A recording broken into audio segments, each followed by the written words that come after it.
לשמור את כל השנה לאחוז בכל יום, מובטח לו שהוא בן העולם הבא שלי, מה הליכות עולם לא תקנה הליכות, אלא הלכות. חזק וברוך רבותיי, בשורות טובות.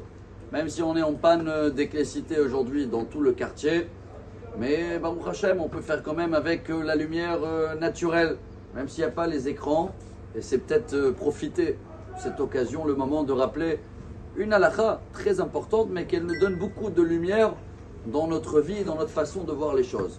C'est vrai que la Mishnah, la première d'en traiter Psachim, elle commence Or le arba asar botkim et hametz leor haner. Cette année, comme chaque année, cette année c'est jeudi soir avant Pessah, ils vont tous vérifier le hametz avec une bougie. Bon, il y a des halachot, il ne faut pas qu'il y ait plusieurs mèches, parce qu'il faut que la bougie elle rentre dans tous les endroits cachés. Rabotai, quand la Mishnah elle a été écrite il y a 2000 ans, il n'y avait pas d'électricité. Alors, il y en a beaucoup, j'ai remarqué que quand ça arrive d'Ikat Hametz, ils croient que c'est cache-cache. Ils éteignent toutes les lumières de la maison pour passer avec la bougie. Pas du tout.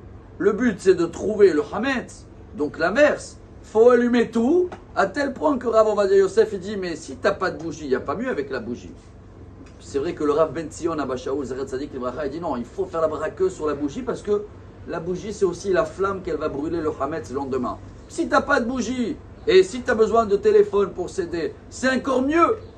Commencer avec la bougie et après tout de suite passer à la lumière. Attends, le téléphone. Pourquoi? Le but c'est de chercher. Alors il y en a qui sont restés avec la bougie. Et même pour Shabbat, Rabotai, c'est pareil, Rav Ovadia Yosef. Et pratiquement tous les rabbins ils sont d'accord avec lui. Il n'y a pas de bougie dernière minute. Bah madame, elle peut faire la bracha, l'adlik ner shel Shabbat et allumer l'électricité du salon. Parce que le but c'est d'avoir de la lumière. Bien sûr que les bougies c'est mieux, et bien sûr que l'huile d'olive c'est mieux, mais Rabotai, ça c'est une halakha sur le chemin aujourd'hui. J'ai pas prévu de parler de ça, mais comme on n'a pas de lumière, alors il y en a qui ont dit bon allez, il n'y a pas de cours, on voit pas clair. On fait avec ce qu'il y a, on trouve des solutions, et je vais aller un peu plus loin, malgré que c'est un débat. Ceux-là qui comprennent, ils veulent rajouter de la lumière dans leur vie.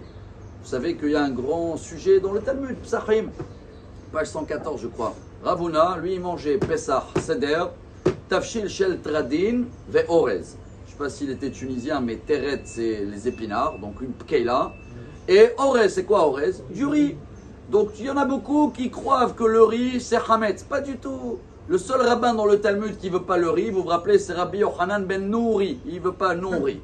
Mais tous les autres rabbins, c'est la halakha, le riz n'est pas Hametz. Ah, vous allez me dire, mais il y en a des coutumes ashkénazes. Et c'est vrai, hein. Qu'ils ne mangent pas tout ce qui est légumineuse, ni pkeila, ni pois chiche, ni machin. Pourquoi? C'est ça qu'il faut savoir. Parce qu'il y a beaucoup des années en arrière, les champs, ils étaient proches. Et toujours quand tu achetais un sac de riz, ou un sac de pois chiche ou de lentilles, tu trouvais dedans des graines de blé. Donc aujourd'hui, ça n'existe plus. Attention, hein, les Ashkénazes, ils restent avec leurs coutumes, ils ne mangent pas.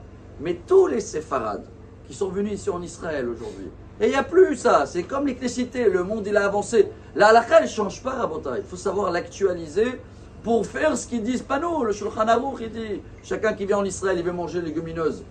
Baruch haba. Mais surtout, hein, si quelqu'un veut rester avec ses coutumes, très bien aussi.